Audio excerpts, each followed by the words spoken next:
तो कहानी की शुरुआत होती है डिमोनिक मार्शल अलायंस से, जिसे आमतौर पर लोग डेमन हॉल के नाम से जानते हैं। गेट के बाहर एक ह्यूज क्राउड लाइन में खड़ी होती है, एडमिशन के लिए बेचैनी से इंतजार करते हुए, जिसे देख गेट कीपर्स आपस में बातें करते हैं। एक गेट कीपर अपने साथी गेट कीपर से कहता है, मैन, ये कितने लोग हैं? जिस पर दूसरा साथी गेट कीपर एक हल्की सी मुस्कान के साथ रिप्लाई करता है, डेमन हॉल ने कहा है कि ये किसी को भी ले लेंगे, चाहे वो किसी भी फैक्शन या सेक्ट से बिलोंग करते हो। बस अगर उनमें पोटेंशियल होगी तो वो उन्हें डिमोनिक मार्शल आर्ट सिखाएंगे। जो सुन पहला गेट कीपर थोड़ी नॉस्टैल्जिक मुस्कान के साथ कहता है, काश मैं भी यंगर होता तो मैं भी अप्लाई करता। पर तभी दूसरा गेट कीपर कुछ नोटिस कर कहता है, लेकिन क्या किसी की मौत हो गई है? जो सुन पहला गेट कीपर हंसते हुए कहता है, व्हाट, 10 डेमन प्लेस कंपटीशन तो अभी स्टार्ट भी नहीं हुई है, क्या तुम फिर से इतनी जल्दी नतीजा निकाल रहे हो? जिस पर वो दूसरा गेटकीपर थोड़ा हैरान होकर कहता है, तो फिर वो यंग अंडरटेकर कौन है? यहाँ गेटकीपर जिस पर्सन को देख के ये सारी बातें बोल रहा होता है, वो कोई और नहीं बल्कि हमारा एमसी बू इंशियोल होता है, जो फुल रिजर्व्ड मोड में मनी मन कहता है, ग्रैंडफादर, यह तो सिर्फ शुरुआत है। और फिर अपने पास्ट को याद करता है, बू इंशियोल, ये नाम जो मेरे प्यारे दादाजी ने मुझे दिया जब उन्होंने मुझे बर्फ के मैदान में पाया था। मैंने अंडरटेकर बनना उनसे ही सीखा, जो खुद भी एक अंडरटेकर थे। फॉर बेटर कॉन्टेक्स्ट, यहाँ अंडरटेकर का मतलब है एक ऐसा पर्सन जो डेथ रिलेटेड आर्ट्स में ट्रेंड हो। ये लोग सिर्फ ग्रेव डिगर्स नहीं होते, बल्कि कॉर्प्सेज, स्पिरिट्स और डेथ की यूनिक टेक्निक को कंट्रोल कर सकते हैं। खैर, बैक टू द टॉपिक। और फिर फ्लैशबैक स्टार्ट होती है। लिटिल बू इंशियोल अपने दादाजी के साथ कॉप्स को एग्जामिन कर रहा होता है। वो बोलता है, मुझे लगता है कि ये किसी बहुत तेज सोर्ट्समैनशिप स्टाइल के एक्सपर्ट थे। जिस पर दादाजी थोड़ा हैरान होकर पूछते हैं, तो तुम्हारे ऐसा सोचने का क्या रीज़न है? लिटिल बू इंशियोल मुस्कुराते हुए कहता है, ये पर्सन थोड़ा पतले हैं, लेकिन इनकी लेफ्ट लेग के मसल्स काफ़ी टोन्ड और डिफाइंड है, खासकर काफ का फ्रंट पार्ट। ये कैरेक्टरिस्टिक सोर्ट्समैनशिप स्टाइल से जुड़ी होती है। जो सुन दादाजी उसके सर पर हाथ फेरते हुए बोलते हैं, तुम्हारी नज़र काफ़ी तेज है, तुम एक गिफ्टेड अंडरटेकर हो जिसे हेवेंस ने भेजा है। उनकी ये बातें सुन के लिटिल बू इंशियोल का चेहरा खुशी से चमक उठता है। ये काफ़ी मुश्किल था और लोग हमसे नफरत करते थे, लेकिन ठीक था। जो भी ट्रायल मैं फेस करता, मैं अपने दादाजी के साथ था, लेकिन जब तक कि वो रात नहीं आई। एक रात लिटिल बू इंशियोल सोया होता है और उसके दादाजी बाहर कुछ अनयूजुअल नोटिस करते हैं। वो विंडो से बाहर झांकने लगते हैं। ऑब्जर्वेशन के बाद वो खुद से कहते हैं, जो लोग अच्छे होते हैं वो कभी तुम्हें नहीं ढूंढते, और जो ढूंढते हैं वो कभी अच्छे नहीं होते। और फिर लिटिल इंशियोल को जगाते हुए कहते हैं, सियोल वेक अप, चलो एक गेम खेलते हैं, कौन बेटा डेड प्ले कर सकता है। और आगे से हम भी अब बू इंशियोल को सियोल ही कह के बुलाएंगे। और फिर लिटिल शियोल आंखें मलते हुए कहता है, इतनी लेट नाइट को? दादाजी मुस्कुराते हुए बोलते हैं, अगर इस बार तुम अच्छे से करोगे तो मैं तुम्हें वो कपड़े और सोड दिलवा दूंगा जो तुम इतने दिनों से चाहते थे। ये सुन के लिटिल सियोल खुश होते हुए कहता है, सच में? और फिर नेक्स्ट मोमेंट दादाजी लिटिल सियोल को एक क्लोजेट में छिपाते हुए बोलते हैं, सियोल, इस बार सनराइज तक एंड्योर करने की कोशिश करो। ये सुन के लिटिल सियोल शॉक्ड और घबराते हुए कहता है, हैं? सनराइज तक? और फिर दादाजी क्लोजेट को बंद कर अपनी सोड उठाते हुए रूम से बाहर निकलते हैं। तभी एक आवाज आती है, तुमने अपने आप को इतने अच्छे से छुपाया जैसे कि कोई चूहा खुद को छिपाता है ना? 7 ब्रांच्ड डेमोनिक ब्लेड बू जैंग यांग। और यहाँ हमें दादाजी की असली पहचान मालूम होती है। खैर, बैक टू द टॉपिक।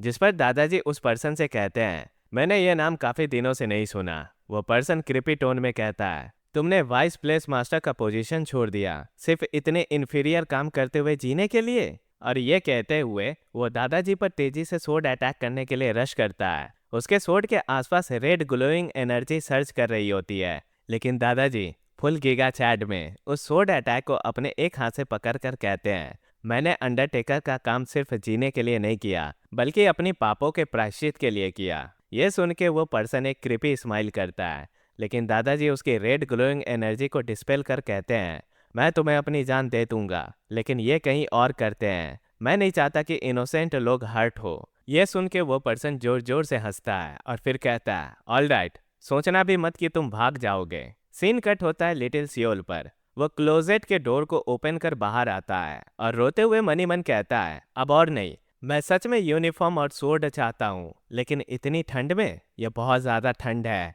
और फिर अपने आसपास चेक करते हुए कहता है, ग्रैंडपा, वो कहाँ गए? जब हम गेम खेलते हैं तो वो हमेशा मेरा इंतजार करते हैं। क्या इन्फोर्सर्स ने फिर से उन्हें बुला लिया? और फिर घर के मेन डोर को ओपन कर बाहर आते हुए वो खुद से बड़बड़ाता है, ये लोग हमें इंसान नहीं समझते, सिर्फ इसलिए कि हम अंडरटेकर्स हैं। वो बाहर देखता है, ग्राउंड पर कुछ डैमेजेस के निशान बने होते हैं जो आगे की तरफ जा रहे होते हैं। वो उन निशान को फॉलो करता है और दौड़ते हुए उस तरफ जाता है। और फिर एक जगह पहुंच के वो कुछ ऐसा देखता है जो उसके होश उड़ा देता है। वो देखता है कि उसके दादाजी एक पेड़ के सहारे खुद को टिकाए मौत के कगार पर होते हैं। उनकी दोनों आंखें फोड़ दी गई होती है, दोनों हाथ भी उखाड़ दिए गए होते हैं जिससे ब्लड निकल रहे होते हैं। वो अधमरे हालत में पेड़ के सहारे टिके होते हैं। ये देख के लिटिल सियोल चिल्लाता है, ग्रैंडपा! वो दौड़ के दादाजी के पास आता है और पूछता है, कैसे, क्यों? जिस पर दादाजी वीकली बोलते हैं, क्या तुम सियोल हो? रोते हुए लिटिल सियोल कहता है, हाँ ग्रैंडपा, ये मैं हूँ, लेकिन क्या हुआ आपको? दादाजी काफी वीक होकर बोलते हैं, मुझे माफ करो, लगता है अब मेरा वक्त आ गया है। अगर मैं मर गया तो तुम अंडरटेकर का काम कंटिन्यू मत करना। लेकिन तभी दादाजी खून खांसते हैं। ये देख के लिटिल सियोल पैनिक और डिसबिलीफ में रोते हुए कहता है, ग्रैंडपा, बस करो, बातें बंद करो। पर तभी दादाजी वीक वॉइस में कहते हैं, नहीं सियोल, अब ध्यान से सुनो। बू इन सियोल, कभी भी रिवेंज लेने के बारे में सोचना भी मत। लेकिन रोता हुआ सियोल अपने दांत पीसते हुए रेज मोड में चिल्लाता है, नहीं, उन्होंने आपको ऐसा बनाया, मैं उन्हें कभी माफ नहीं कर सकता। या फिर मैं आपके साथ ही चला जाऊंगा। आप कहते थे ना कि हेल और इस जगह पे कोई फर्क नहीं है, तो मैं हेल में आपके साथ रहना पसंद करूंगा, बजाय यहाँ आपके बिना जीने के। ये सुनकर दादाजी ग्रिफली बोलते हैं, मैंने सोचा था कि मैं इस दुनिया को आसानी से छोड़कर चला जाऊंगा। सियोल, ये मेरी आखिरी गुजारिश है, प्लीज बहुत दूर चले जाना। और तुम्हारे साथ जो भी वक्त मैंने बिताया वो मेरी जिंदगी के सबसे हैप्पी मोमेंट थे। इतना कहकर वो अपना दम तोड़ देते हैं। ये देख लिटिल सियोल शॉक और डिसबिलीफ में उन्हें चेक करता है और अगले ही पल उनकी लाइफलेस बॉडी जमीन पर गिर जाती है। सियोल को विश्वास ही नहीं होता कि वो मर गए। वो बस उनकी डेड बॉडी को देखते हुए रो रहा होता है। कुछ देर बाद वो दादाजी की बॉडी को उठाकर वापस उसी जगह लाता है जहाँ वो हमेशा उनके साथ डेड बॉडीज इंस्पेक्ट करता था। उनकी बॉडी को पकड़कर मनी मन कहता है, ग्रैंडपा, आपने मुझे रिवेंज से रोका, ये सिर्फ मेरी प्रोटेक्शन के लिए था, है ना? लेकिन इस बार मैं आपकी बात नहीं मान सकता। फिर दादाजी की बॉडी को इंस्पेक्ट करते हुए वो मनी मन कहता है, उनके दोनों हाथों को एक साथ काटा गया था, ऊपर से नीचे की तरफ। ये एक रेयर मूव है। और अटैक को बीच में चेंज करके आंखें भी छेद दी गई। ऐसी अजीब टेक्निक सिर्फ डिमोनिक पाथ से ही हो सकती है, और उसमें भी ये टियानजू योगा टेक्निक है। और उनकी बैक, उस पर हिडन वेपन्स के 93 निशान हैं, जबकि sky full of falling flowers में भी बस 66 तक होते हैं। ये लगता नहीं कि किसी ने मदद की हो। ये तो एक हिडन वेपन डिवाइस लगता है जो एक साथ 100 शूट कर सकता है। और उनकी जुबान के नीचे और उनके नेल्स डिस्कलर्ड हैं। यह सिर्फ तब होता है जब कोई लीथल पॉइजन यूज होता है जो फ्लेश को साधता है और ब्लड को गलाता है। एक डिमोनिक पाथ का बंदा जो टियानजू योगा टेक्निक जानता हो, जो ऐसा high calibre hidden weapons use करता हो, और ऐसा जो पॉइजन इस्तेमाल करता हो, ऐसे लोग ज्यादा नहीं होते। मैं तुम्हें ढूंढ निकालूंगा, चाहे कुछ भी हो। ये कहकर सियोल खून के आंसू रोता है और इसी के साथ फ्लैशबैक खत्म होती है। कहानी वापस प्रेजेंट में शिफ्ट होती है, जहाँ सियोल के सामने एक पेपर पड़ा होता है जिसमें उसे साइन करना होता है।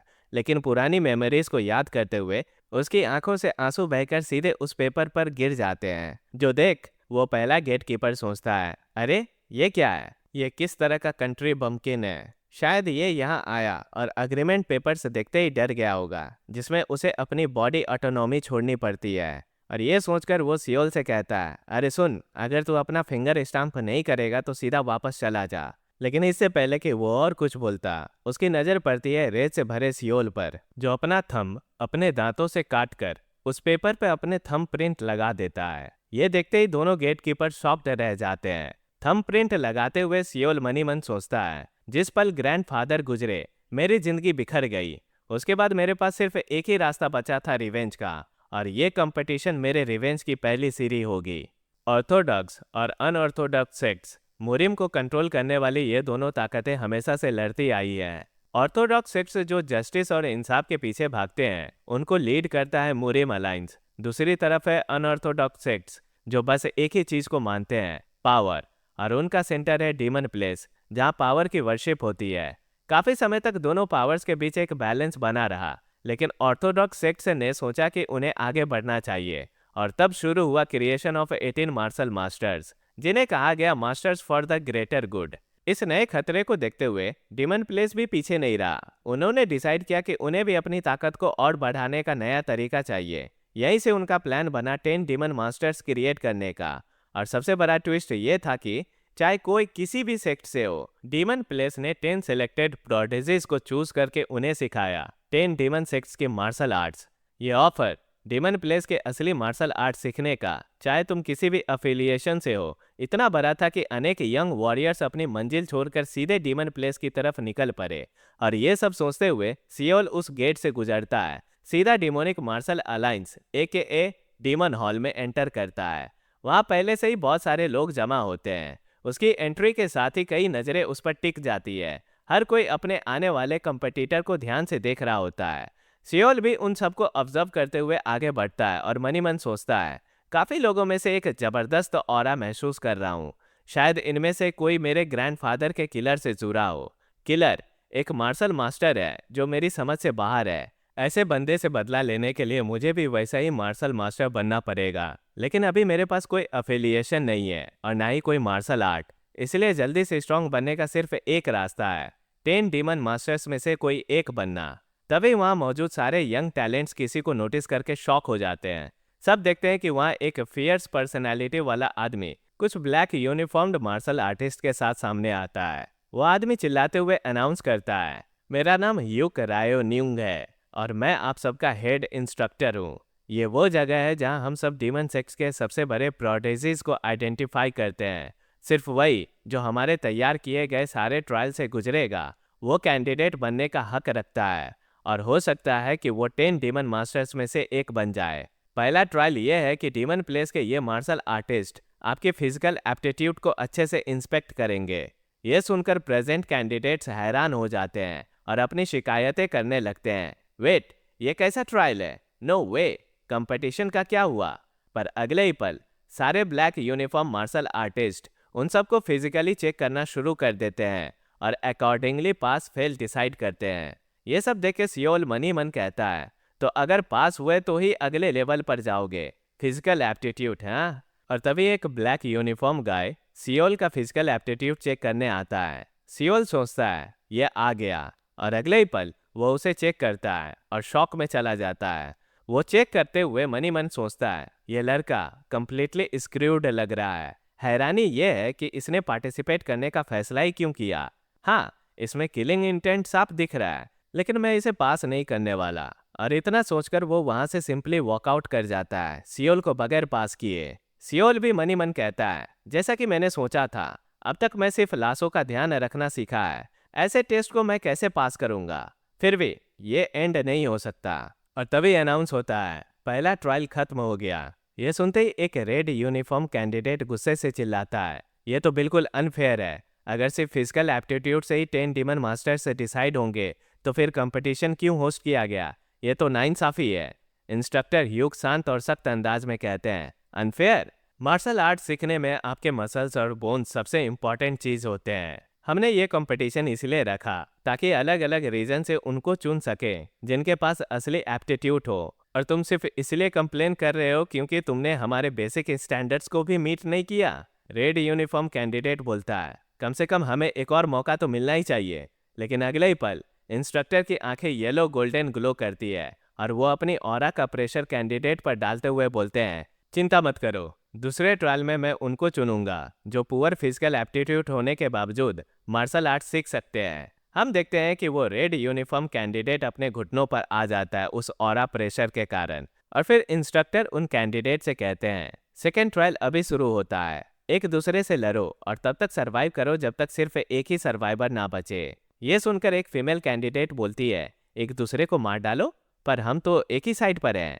साथ खड़ा एक मेल कैंडिडेट बोलता है, ये ट्रायल है क्या, ये सीरियस है? वहीं रेड यूनिफॉर्म कैंडिडेट मनी मन कहता है, अगर ऐसा ही है नो मैटर, ये मेरे लिए ठीक है। अगर मुझे किसी को मारना पड़ा तो, और फिर वो अपनी नज़र घुमाता है। उसकी नज़र सियोल और उसके साथ खड़े पर्सन पर पड़ती है और वो उनमें से किसी को अपना टारगेट बना लेता है। और फिर अपने स्पीयर को रेडी करते हुए मनी मन सोचता है, तो फिर मैं उससे शुरू करूंगा।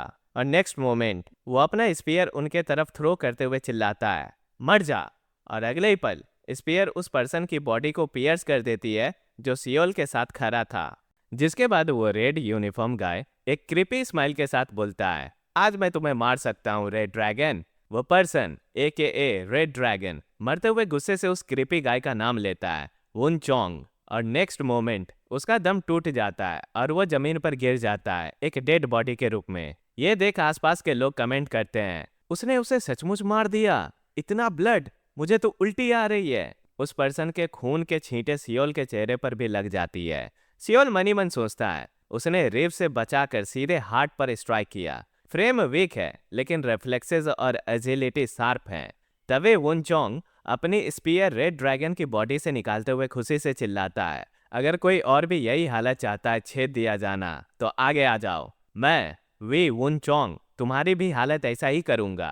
ये देख इंस्ट्रक्टर बोलते हैं, वो फैसला बहुत तेजी से लेता है लेकिन कॉमन सेंस की कमी है। जैसा कि सोचा था, ये जगह यूजलेस फूल से भरी हुई है, जिस पर साथ खड़ा ब्लैक यूनिफॉर्म गाय अग्री करते हुए कहता है, इंडीड। और मनी मन सोचता है, ऐसे बैटल्स में अगर तुम खुद को थ्रेट दिखाते हो तो ऑटोमेटिकली टारगेट बन जाते हो। स्टिल यह बाकी लोगों को एक्शन में ला देगा। तभी एक पर्सन सॉफ्ट बोलता है, क्या करूं अगर ऐसा ही चलता रहा तो।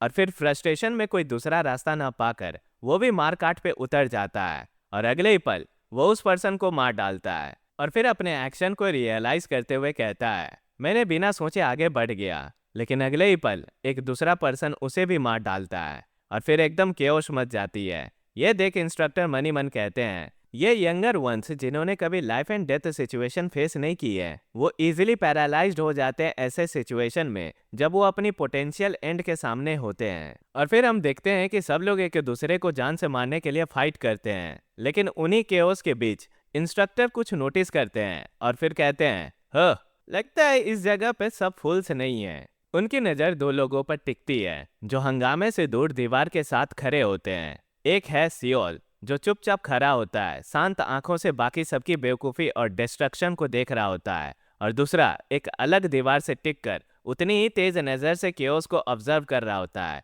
उनकी बेवकूफ़ी भरी ब्रूटैलिटी देखकर सियोल मनी मन सोचता है, सीरियसली ये सब कितने बड़े इडियट्स हैं, ये लोग डेथ के डर में अपना दिमाग ही खो बैठे हैं। इंस्ट्रक्टर ह्यूग का कमांड क्लियर था, जिंदा रहो और तब तक सरवाइव करो जब तक सिर्फ एक ही सर्वाइवर ना बचे। मतलब असली बात किलिंग नहीं है बल्कि सर्वाइवल है। वो धीरे से एक कॉप्स के पास झुकता है और उसके जख्मों को देखता है। अगर मैं रैशनली सोचूं और कोल्डली एक्ट करूं तो अपना सर्वाइवल गारंटी कर सकता हूं। नो मैटर व्हाट, मैं सर्वाइव करूंगा। तभी एक बंदा जो अब तक तेज और ब्रूटल तरीके से लोगों को मार रहा था, उसकी नज़र सियोल पर पड़ती है और वो खुद से कहता है, ये क्या सीन है, एकदम पथेटिक लग रहा है। शायद अब तक बस शैडोज में छुप के सर्वाइव कर रहा था। सियोल अभी भी कॉप्स एग्जामिन कर रहा होता है, उसकी उंगलियां सोड मार्क्स को ट्रेस कर रही होती है और मनी मन कहता है, थिन बट परसिस्टेंट सोड मार्क्स हैं। इन कॉप्सेस को स्विफ्ट सोर्ड्स प्ले ने गिराया है। ये एक फ्लरी, एक सिलेंडर सोड के स्ट्राइक हैं। लेकिन सियोल के काम एनालिसिस के बीच वही बंदा अपना वेपन घुमाता है और अचानक सियोल पर अटैक कर देता है। लेकिन उसका वेपन सियोल के कंधे से टंगी बॉक्स से टकरा जाती है, जिससे बॉक्स में क्रैक्स पड़ जाते हैं और अंदर रखा हुआ कपड़ा बॉक्स के बाहर गिर जाता है। ये देख बंदा मजाक उड़ाते हुए बोलता है, अरे ये बॉक्स किस लिए था, क्या तुम किसी टेम्पल रेलिक्स के पेडलर हो। लेकिन उस कपड़े को देख सियोल का ट्रॉमा वापस आ जाता है। ये वही कपड़ा होता है जो वो अपने दादाजी से मांगता था, जिसे दादाजी ने मरने से पहले उसे देने का वादा किया था। दादाजी के मरने के बाद सियोल देखता है कि वो कपड़ा और सूट उसके बर्थडे गिफ्ट के रूप में दादाजी ने रखा हुआ होता है ताकि उसे दिया जा सके। उस कपड़े को गिरते देख सियोल अपनी किलिंग इंटेंट को रिलीज करता है और मारने के लिए रेडी हो जाता है। वही बंदा अब भी मजाक उड़ाते हुए सियोल को चैलेंज करता है, तो अब तुम ट्राई करना चाहते हो, और अपने वेपन को घुमाते हुए बोलता है, इतनी पनी सोड के साथ तुम क्या ही कर सकते हो। पर तभी पीछे से वही पर्सन जो अब तक केओस से दूर चिल कर रहा होता है, उस पर्सन के पीछे अपीयर होता है और अपने एक ही स्ट्राइक से बंदे को मार गिराता है और फिर सियोल से बोलता है, मुझे थैंक करने की जरूरत नहीं। तुम जैसे पथेटिक ट्रैश का किसी को डिस्ट्रैक्ट करना सिर्फ मेरा काम आसान बना देता है। सियोल उसे कम्प्लीटली इग्नोर करता है और अपना ध्यान गिरे हुए कपड़े को उठाने में लगा देता है। कोई रेस्पॉन्स ना पाकर बंदा सियोल से बोलता है, तुम्हारी आंखें शार्प है, बट लगता है तुमने कभी मार्शल आर्ट्स नहीं सीखा। मैं तुम्हारे जैसे किसी भी बंदे को एनी टाइम मार सकता हूँ। और कैजुअली ये बोलते हुए पीछे से आ रहे एक बंदे को मार देता है बिना मुड़े। लेकिन सियोल बस पीछे मुड़कर एक लुक देता है। इंस्ट्रक्टर इस बंदे के बारे में सोचते हुए बोलते हैं, वो लड़का एक्सटर्मिनेशन सोर्ड पकड़े हुए है, लेकिन क्यों उसके पास ब्लैक सोल की लेगेसी सोर्ड है जो कभी स्ट्रॉन्गेस्ट वॉन्डरिंग सोर्ड्समैन के पास थी। जिस पर पीछे खड़ा ब्लैक यूनिफॉर्म गाय बोलता है, उसका नाम नियोंग वुन गांग है। कहते हैं एक सेक्योल्डेड वैली में उसने ब्लैक सोल के सीक्रेट मैनुअल और सोर्ड को डिस्कवर किया, जिसके बाद उसने सिर्फ मैनुअल से ट्रेनिंग ली, इसलिए उसके फॉर्म्स में पॉलिश कम है और मूवमेंट्स में ओपनिंग। लेकिन अभी के लिए वो ब्लैक सोल का सोल डिसाइपल है। फिजिकल स्ट्रेंथ थोड़ी कम है, पर फिर भी वो 10 डीमन मास्टर्स के लिए स्ट्रॉन्ग कैंडिडेट है। हो सकता है कि वही विनर हो। जो सुन इंस्ट्रक्टर बोलते हैं, सच कहूँ तो वो अभी भी सिर्फ एक ग्रीन हॉर्न है, एक्सटर्मिनेशन सोर्ड के हिल्ट के लायक भी नहीं। लेकिन अभी के लिए लगता है इससे स्ट्रॉन्गर कोई नहीं है। ब्लैक यूनिफॉर्म गाय अग्री करते हुए बोलता है, अग्रीड, जब तक कि कुछ सच में अनएक्सपेक्टेड ना हो जाए। थोड़ी देर बाद न्यूंग उनगांग अपनी सोर्ड पर लगे खून को पोंछते हुए कहता है, आई सी, सोचा नहीं था कि तुम एंड तक सरवाइव कर जाओगे। हम देखते हैं कि जो दो सर्वाइवर्स एंड में बचते हैं वो यही दोनों होते हैं, बाकी सब आपस में लड़कर मर चुके होते हैं। तभी वो पर्सन एक क्रिपी स्माइल के साथ बोलता है, अगर मैं तुम्हें मार दूं तो मैं 10 डीमन मास्टर का कैंडिडेट बन जाऊंगा, आओ मुझसे लड़ो। सियोल कामली उसकी तरफ देखते हुए मनी मन कहता है, वो यहाँ सबसे स्ट्रांग लगता है, लेकिन मैंने उसकी वीकनेस पहले ही देख ली है, मैं बिना हारे जीत सकता हूँ।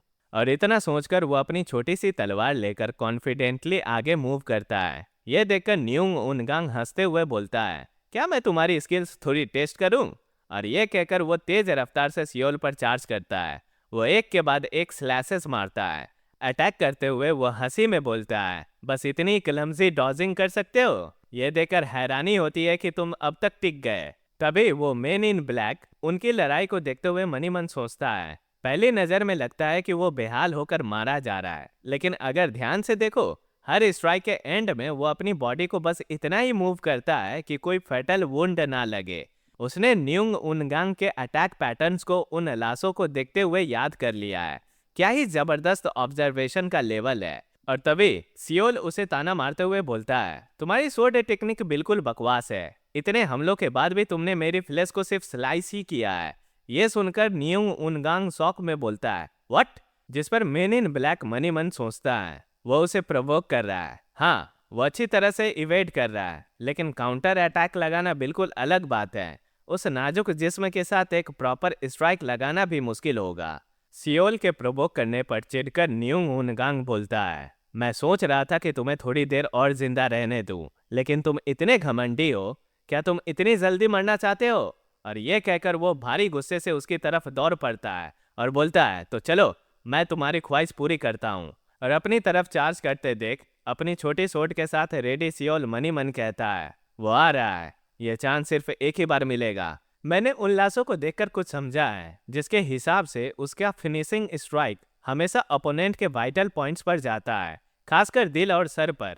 और जब उसका इरादा जान से मारने का होता है, उसकी तलवार इनएविटेबल ओपोनेंट के अपर बॉडी की तरफ जाती है। और अगर ये सब सच है तो तभी न्यूंग उनगांग सियोल पर एक फैटल स्ट्राइक लगाता है, लेकिन सियोल नीचे झुककर डॉज कर लेता है, जिससे उसके पास न्यूंग उनगांग के नेक पर अटैक करने का परफेक्ट ओपनिंग मिल जाता है। और उसे अपने दादाजी की बात याद आती है, जिन्होंने कहा था, इन सियोल टियानट्यू एक्यू पॉइंट ट्रेन करना मुश्किल है, इवन एक मार्शल मास्टर के लिए भी। अगर एक बच्चा फुल स्ट्रेंथ से स्ट्राइक करे तो एक एडल्ट भी इंस्टेंटली फेंट हो सकता है। और वो बात याद करते ही सियोल न्यूंग उनगांग के नेक को छेद देता है और उसे मौत के घाट उतार देता है। और अगले ही पल उसकी लाश सियोल के साइड पर गिर पड़ती है। सियोल हाँफते हुए लंबी लंबी सांसें ले रहा होता है और फिर खड़े होते हुए बोलता है, क्या ये खत्म हो गया? इस अनएक्सपेक्टेड रिजल्ट को देखकर मेन इन ब्लैक बोलता है, एक अनोखा वेरिएबल। जिस पर इंस्ट्रक्टर कहते हैं, मुझे थोड़ी उम्मीद थी उस पर्सन से, क्योंकि उसके पास थी the sword art of black soul,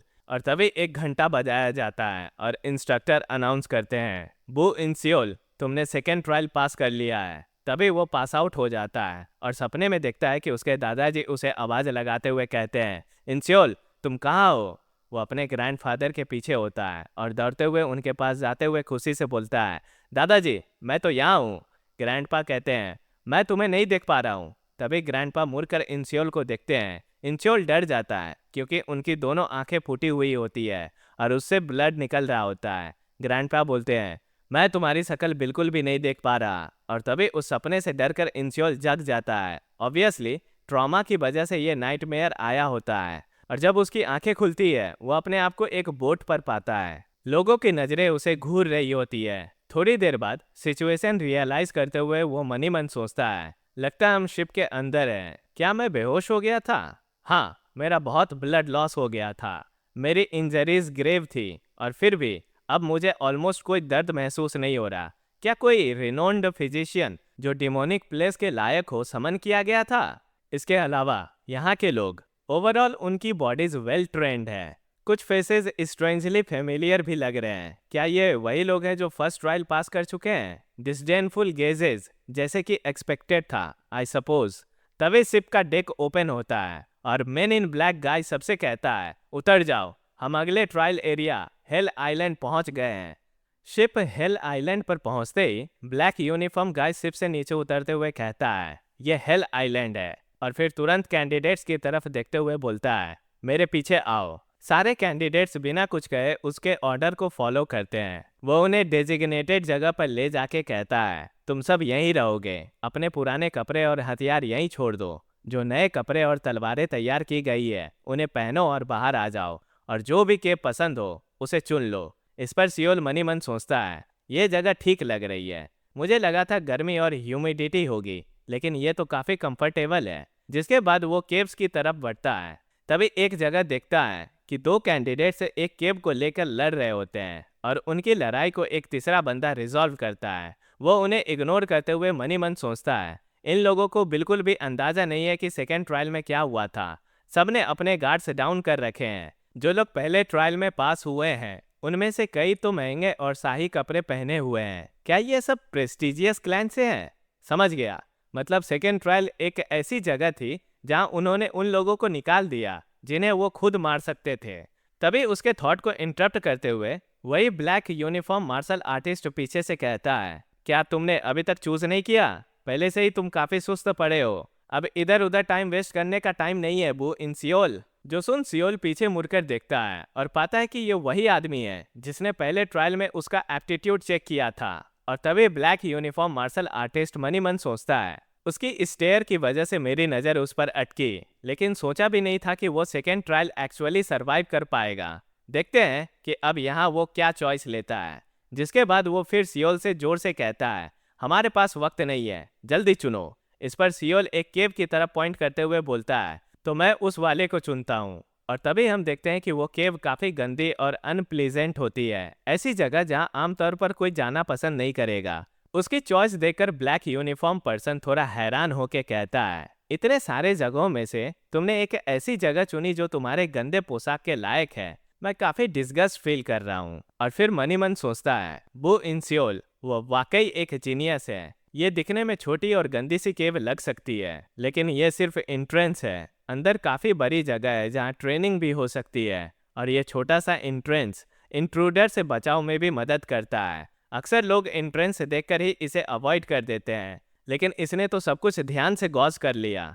और फिर वहाँ से जाते हुए वो कहता है, ठीक है तो तैयार हो जाओ। सब लोग यूनिफॉर्म पहनकर रेडी हो जाते हैं और बताई गई जगह पर इकट्ठा हो जाते हैं। और तभी ब्लैक यूनिफॉर्म पर्सन उन्हें इंस्ट्रक्ट करते हुए कहता है, अब मैं तुम्हें बताऊंगा कि तुम्हें क्या करना है। हेल आइलैंड पर 10 मार्शल आर्ट्स फैसिलिटीज है। हर बिल्डिंग में तुम 10 डिमोनिक सेक्स में से किसी एक की मार्शल आर्ट सीख सकते हो। तुम चाहो तो सब सीख सकते हो या सिर्फ एक पर फोकस कर सकते हो, ये तुम्हारे ऊपर है। और तुम्हारे पास अपने शेड्यूल पर भी पूरा फ्रीडम है। तुम सो सकते हो, खेल सकते हो, मार्शल आर्ट सीख सकते हो या अकेले ट्रेनिंग कर सकते हो। जो भी करना चाहो वो तुम कर सकते हो। इस पर सियोल मनी मन सोचता है, यह अजीब है। उन्होंने सेकेंड ट्रायल को एक हिल हॉल बना दिया था और अब कैसे पॉसिबल है कि वो हमें इतनी शांति से ट्रेनिंग करने दे। और तभी बाकी कैंडिडेट्स ये सुनकर एक्साइटेडली आपस में बातें करते हैं। एक पर्सन कहता है, पहले क्या सीखना चाहिए? जिसके जवाब में दूसरा पर्सन कहता है, obviously fire and sword sect की मार्शल आर्ट, राइट?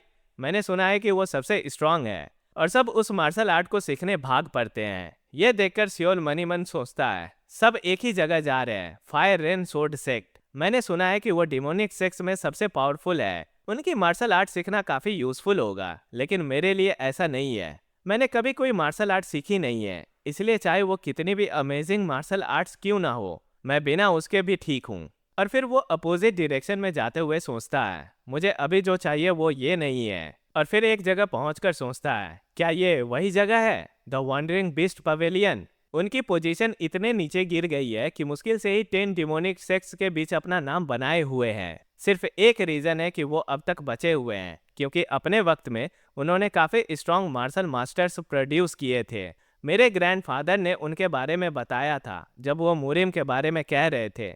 लेकिन जैसे ही वो आगे बढ़ता है, जमीन कंपन करने लगती है और तभी सियोल हैरान हो जाता है। अगले ही पल जमीन से एक आदमी का सर बाहर निकलता है। वो सियोल से पूछता है, क्या है? क्या तुम यहाँ इसलिए आए हो ताकि 10 डीमन मास्टर में से एक बन सको?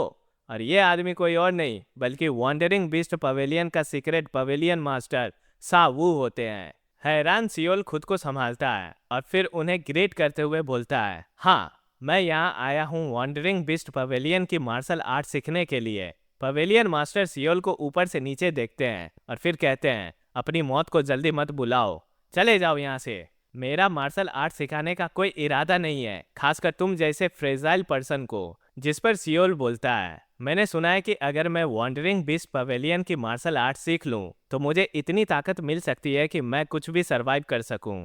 यह सुनकर पवेलियन मास्टर साबू थोड़ी हैरानी के साथ कहते हैं, मुझे हैरानी है कि तुम उन मार्शल आर्ट्स के बारे में जानते हो जो अब जल्दी ही खत्म होने वाला है। लेकिन समझ लो, सबसे बड़े जीनियस के लिए भी हमारी मार्शल आर्ट सीखना मुश्किल है। हमारी मार्शल आर्ट्स तुम्हारे बॉडी को मॉडिफाई करने से शुरू होती है, लेकिन तुम्हारे अभी के फिजिकल स्टेट में तुम एक दिन के अंदर ही मर जाओगे।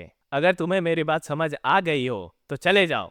लेकिन तभी सियोल घुटनों के बल झुककर ग्रेट करता है। जो देख मास्टर साबू कहते हैं, ये क्या कर रहे हो तुम? जिस पर सियोल कहता है, सिंस आपने मुझे सिखाने के लिए हाँ कर दी है तो कैसे मैं अपने नए मास्टर को रिस्पेक्ट ना दूं? उसकी इस मजबूत इरादे को देखकर पवेलियन मास्टर थोड़ी देर के लिए चौंक जाते हैं और फिर थोड़ी देर के साइलेंस के बाद वो जोर से कहते हैं, क्रेजी ब्रैट, ठीक है, मैं तुम्हें सिखाने के लिए तैयार हूँ, लेकिन ध्यान रहे, कंफ्यूज मत होना। मैं तुम्हें सिर्फ इसलिए सिखाने जा रहा हूँ क्योंकि डीमन प्लेस ने मुझे ये ऑर्डर दिया है। और फिर वो पूरी तरह जमीन से बाहर निकलते हैं और कमांडिंग वॉइस में कहते हैं, मैं हूँ वॉन्डरिंग बीस्ट पवेलियन का मास्टर सावू। अब से तुम मुझे मास्टर सा कहोगे।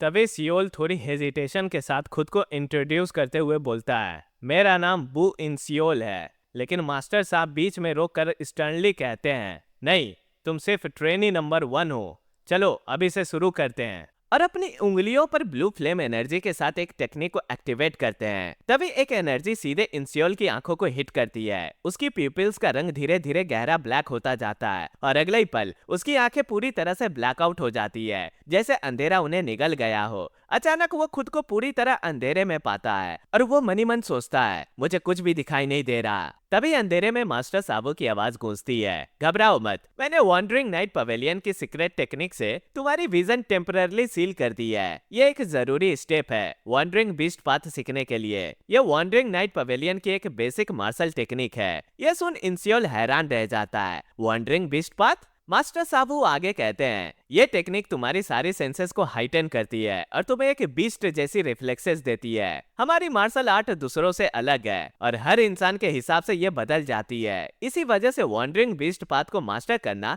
चाहे वो एक बेसिक टेक्निक ही क्यों ना हो, बहुत मुश्किल है। धीरे धीरे लोग इसे सीखने की कोशिश करना छोड़ते गए और बात यहाँ तक आ पहुंची। पर तभी उस अंधेरे में एक व्हाइट स्पिरिट अपीयरेंस उभर कर सामने आती है, मास्टर साबू की स्पिरिचुअल प्रोजेक्शन। वो इंसियोल को यकीन दिलाते हुए कहते हैं, लेकिन अगर तुमने इसे मास्टर कर लिया तो तुम्हें एक वॉन्डरिंग बीस्ट की सेंसेस मिलेंगी और उनके पीछे उनकी वॉन्डरिंग बीस्ट वुल्फ उभर आती है। वहीं रियल वर्ल्ड में मास्टर साबू हल्के से सार्कास्टिक स्माइल देते हुए कहते हैं, वैसे ज्यादातर लोग उस लेवल तक पहुंचने से पहले ही मर जाते हैं। फिर वो इंसियोल के पास झुककर बोलते हैं, लगभग 1 घंटे में तुम विजन के बिना एडजस्ट हो जाओगे, मैं तब तक वापस आता हूँ। और इतना कहकर वो वहाँ से चले जाते हैं। तब इंसियोल मनी मन सोचता है, मुझे तो लगा था नजर चली जाने के बाद मेरी बाकी सेंसेस तेज हो जाएंगी, पर ऐसा लग नहीं रहा। क्या उन्होंने कहा था कि 1 घंटा लगेगा? तब तक तो बहुत देर हो जाएगी, मुझे जल्दी से जल्दी एडजस्ट करना होगा। विजन ब्लॉक होने की वजह से वो आसपास के एनवायरनमेंट में चलने की कोशिश करता है, 1 कदम और तुरंत धड़ाम से जमीन पर गिर पड़ता है, लेकिन बिना रुके फिर खुद को संभाल कर खड़ा हो जाता है। दोबारा कोशिश करता है, फिर लड़खड़ाता है, फिर गिरता है और इसी तरह बार बार गिरते पड़ते कंटिन्यू करता है। इसी दौरान वो मनी मन सोचता है, काउंटलेस मार्शल आर्टिस्ट एक दूसरे से लड़ रहे हैं सिर्फ 10 डीमन मास्टर्स में जगह बनाने के लिए, और अगर ऐसी सिचुएशन में मुझ पर एम्बुश हो गया तो वो उस सिचुएशन को विविडली इमेजिन करके अपनी मेंटल ट्रेनिंग शुरू करता है। अंधेरे में अचानक एक एनिमी अटैक करता है, बचने की कोशिश में उसका बैलेंस बिगड़ता है और वो जमीन पर जा गिरता है। उस पर वो खुद को पूरी तरह से लाचार महसूस करता है। जमीन पर गिरा हुआ अचानक उसे एहसास होता है, समझा विजन के बिना बैलेंस सबसे इम्पोर्टेंट है। सोच साफ हो जाती है, सांसें ठीक होने लगती है और फिर वो और भी ज्यादा फोकस के साथ अपनी मेंटल ट्रेनिंग जारी रखता है। इसी तरह ट्रेनिंग करते हुए रात हो जाती है। कुछ देर बाद मास्टर साबू आराम से जमाई लेते हुए ट्रेनिंग ग्राउंड की तरफ लौट रहे होते हैं और मनी मन सोच रहे होते हैं, शर्त लगाता हूँ अब तक तो वो पूरी तरह भटक गया होगा।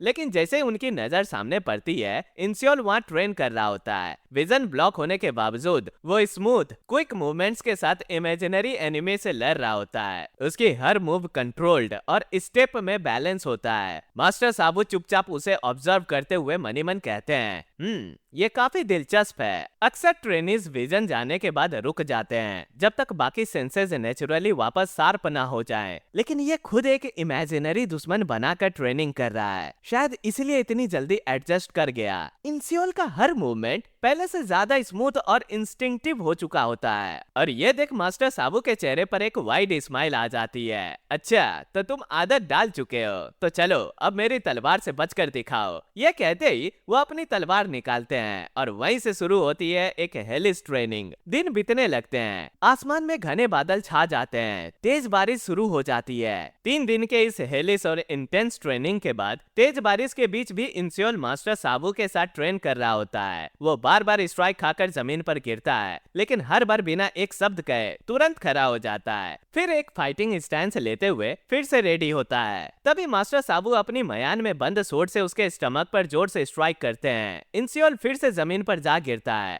मास्टर साबू उसे देखते हुए मनी मन सोचते हैं, क्या ये तीसरा दिन है? अब तक तो इसे मेरी ट्रेनिंग मेथड पर सवाल उठाना चाहिए था, लेकिन ये बिना कंप्लेन किए ही सब कुछ एक्सेप्ट कर रहा है। ये सोच मास्टर साबू सीधे इंसियोल से पूछते हैं, तुम मुझसे कुछ पूछ क्यों नहीं रहे? तुम्हें क्यूरियोसिटी नहीं हो रही कि अटैक्स को कैसे अवॉइड करना है, या इस टेक्निक की थ्योरी क्या है? जिस पर इंसियोल कामली जवाब देता है, आपने ही कहा था कि वॉन्डरिंग नाइट पवेलियन की मार्शल आर्ट की असली एसेंस खुद एनलाइटमेंट तक पहुंचना है, इसलिए मैंने सोचा जो भी आप कर रहे हैं उसके पीछे जरूर कोई वजह होगी। इंसियोल की रीजनिंग सुन मास्टर साबू थोड़ी देर के लिए सरप्राइज हो जाते हैं, फिर हल्की मुस्कान के साथ कहते हैं, हाँ बिल्कुल सही कहा तुमने, चलो फिर ट्रेनिंग कंटिन्यू करते हैं। और इतना क्या, वो एक्साइटमेंट में उस पर लाइटनिंग स्पीड से चार्ज कर देते हैं। उसी पल इंसियोल की हाइपर सेंसेस एक्टिवेट हो जाती है। वो हैरान होकर मनी मन कहता है, मुझे फील हो रहा है, नहीं मैं देख पा रहा हूँ, सोर्ड पाथ। फिर तुरंत रियलाइज करता है, पर बस सिर्फ इतना ही, इसे डॉज नहीं कर सकता, तो फिर मैं इसे ब्लॉक करूंगा।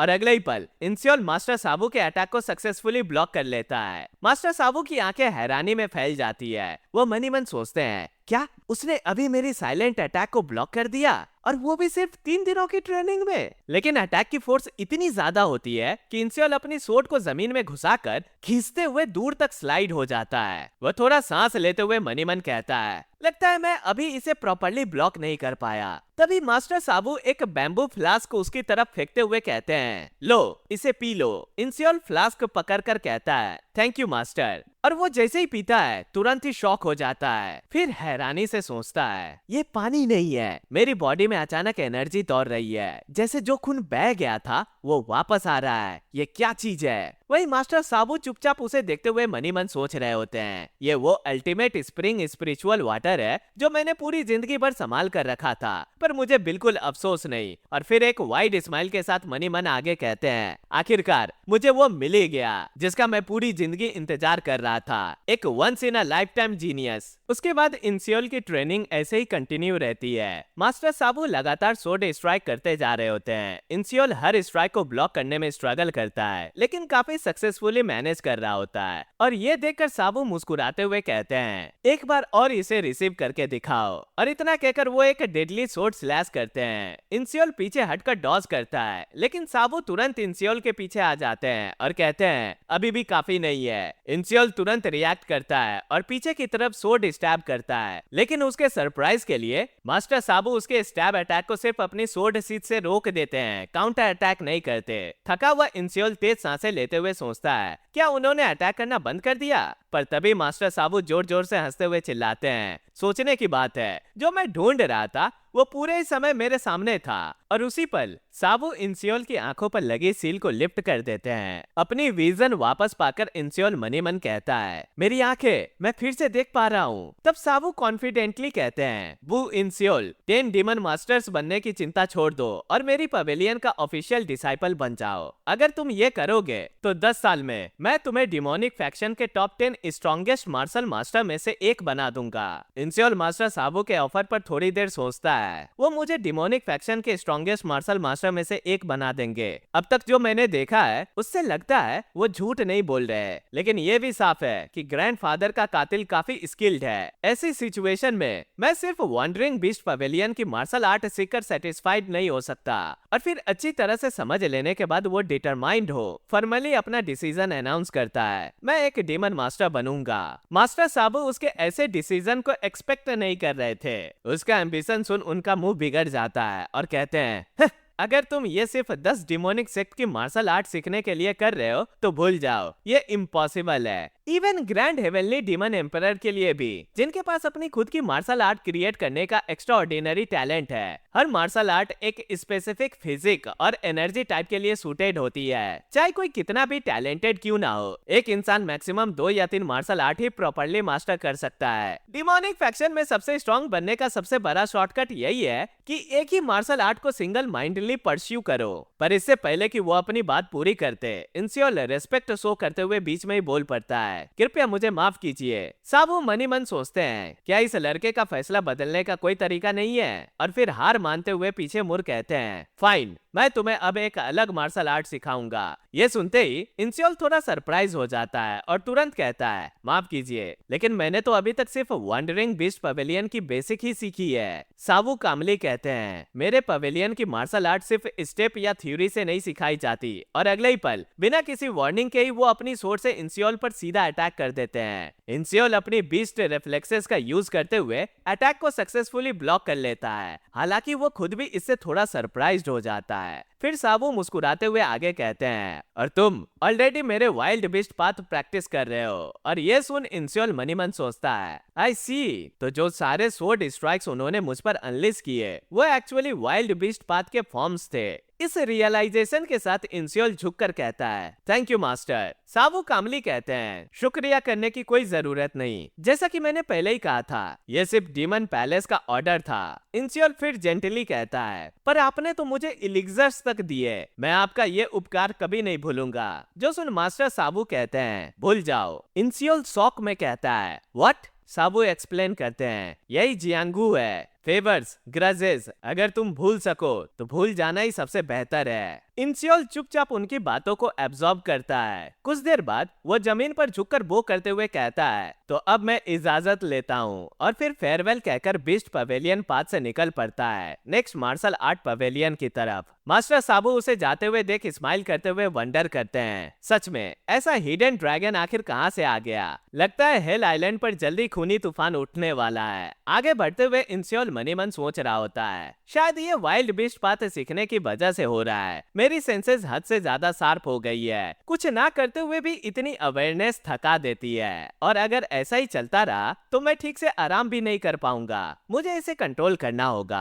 अब से मैं अपनी सेंसेस को जितना हो सके दबा कर रखूंगा। वह एकदम से रुककर ध्यान लगाता है और अपनी सेंसेस को कंट्रोल करने की कोशिश करता है, मानो एक पानी की बूंद को बीच हवा में रोक देना। धीरे धीरे वो अपनी हाइटेंड सेंसेस को सप्रेस करने लगता है। कुछ ही पल बाद वो आंखें खोलता है और महसूस करता है फिलहाल के लिए इतना कंट्रोल काफी है। फिर वो एक मैप निकाल कर कहता है, चलो देखते हैं। मैप को घूरते हुए वो मनी मन सोचता है, डेमन पैलेस लोगों को हेल आइलैंड में सिर्फ एंडलेस ट्रेनिंग के लिए नहीं रखेगा।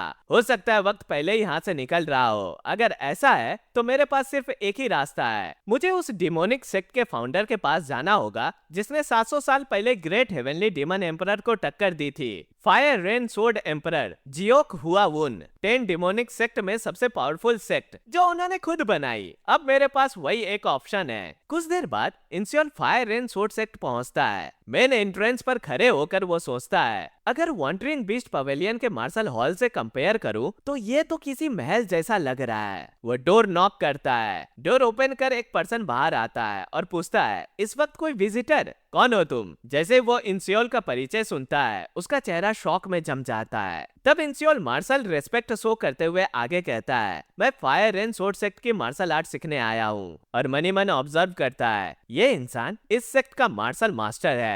वो आदमी उसे फॉलो करने को कहता है और चलते चलते समझाता है, यहाँ की सोर्ड आर्ट सभी डिमोनिक मार्शल आर्ट में सबसे महंगी और सबसे ज्यादा टाइम कंज्यूमिंग है। जो लोग तुमसे पहले आए थे वो एलिमेंट्री ट्रायल कंप्लीट करके इंटरमीडिएट में पहुंच चुके हैं। ट्रायल 3 स्टेजेस में होता है। सबसे पहले एलिमेंट्री, फिर इंटरमीडिएट और फिर एडवांस्ड। तुम आधे महीने बाद ही क्यों आए? इंसियोल कामली जवाब देता है, पिछले आधे महीने से मैं वॉन्डरिंग बीस्ट पवेलियन में ट्रेनिंग कर रहा था। यह सुनते ही मार्शल मास्टर थोड़ा हैरान होकर बोलते हैं, क्या कहा?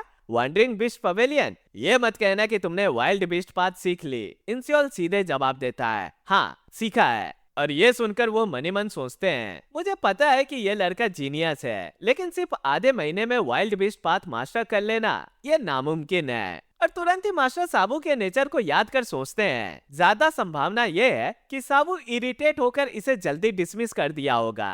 खैर जो भी हो, फिर वो इंसियोल की तरफ मुड़कर कहते हैं, मैं जिन गैक हूँ, बिगिनर ट्रायल का जिम्मेदार, मुझे इंस्ट्रक्टर कहकर बुलाओ। तो फाइनली हमें इस पर्सन का इंट्रोडक्शन मिलता है, फायर रेन सोर्ड सेक्ट के बिगिनर ट्रायल का इंस्ट्रक्टर जिन गैक। इंस्ट्रक्टर जिन आगे कहते हैं, क्या तुम सच में फायर रेन सोर्ड आर्ट सीखना चाहते हो? अभी भी वक्त है, किसी और ट्रायल में चले जाओ तो बेहतर होगा। इस पर इंसियोल फॉर्मली कहता है, आपकी चिंता के लिए धन्यवाद, लेकिन मेरा इरादा पक्का है, मैं फायर रेन सोर्ड सेक्ट की सोर्ड आर्ट ही सीखूंगा। और ये सुन इंस्ट्रक्टर जिन कहते हैं, तो फिर ठीक है, अगर ऐसा है तो। और फिर वो अपने पांव को जोर से जमीन पर पटकते हैं। एक तेज शॉक वेव चारों तरफ फैल जाती है और ऊपर से एक स्क्रोल ओपन होकर नीचे लटक जाता है। वह स्क्रोल दिखाते हुए कहते हैं, ये लो, फायर रेन सोर्ड आर्ट के 13 फॉर्म्स का इंट्रोडक्टरी मैनुअल और प्रैक्टिकल मेथड। इसे ध्यान से पढ़कर खुद प्रैक्टिस करो। इंसियोल स्क्रोल को देखकर थोड़ा हैरान होता है और पूछता है, इसे मुझे एग्जैक्टली करना क्या है?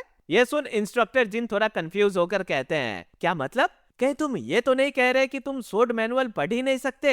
इंसियोल सीधे जवाब देता है, हाँ। और ये सुनते ही इंस्ट्रक्टर जिनका चेहरा सफेद पड़ जाता है। इंसियोल आगे कहता है, यहाँ आने से पहले मैंने कभी सोर्ट्समैनशिप सीखी ही नहीं। ये बात जिन गाक पर बिजली की तरह गिरती है। वो कुछ पलों के लिए सन्न रह जाते हैं। उन्हें अपने कानों पर यकीन ही नहीं होता कि उन्होंने अभी क्या सुना। फिर इंस्ट्रक्टर जिन दोबारा पूछते हैं, सो तुमने अपनी जिंदगी में कभी सोर्ट्समैनशिप नहीं सीखी? इंसियोल कैजुअली जवाब देता है, हाँ कभी नहीं। ये सुन इंस्ट्रक्टर जिन मनी मन सोचने लगते हैं, वेल रिकॉर्ड्स में लिखा था कि ये अब तक सिर्फ फायर रेन टेक्निक्स यूज करता रहा है। सेकेंड ट्रायल में भी ये कोई स्पेसिफिक सोर्ड टेक्निक यूज नहीं कर रहा था, लेकिन फिर भी इतना बेसिक भी नहीं आना, इवन सोर्ड स्टेप्स भी नहीं। पर वही दूसरी तरफ सेकेंड ट्रायल में इसकी ऑब्जर्वेशन और रिएक्शन स्पीड, और जब इसने केव डॉम चूज किया था तब जो इंसाइट दिखाई, अगर इतना सब कुछ ब्लैंक कैनवास होते हुए भी कर सकता है तो सही ट्रेनिंग मिले तो फिर। और ये सोचकर उनके चेहरे पर एक स्माइल आ जाती है। और फिर वो इंसियोल से कहते हैं, चाहे तुम सोर्ड स्टेप्स ना समझो पर पढ़ना तो आता है ना, ये पढ़ो। इंसियोल स्क्रॉल पर लिखे वर्ड्स को पढ़ता है। पूरे शरीर को रिलैक्स करो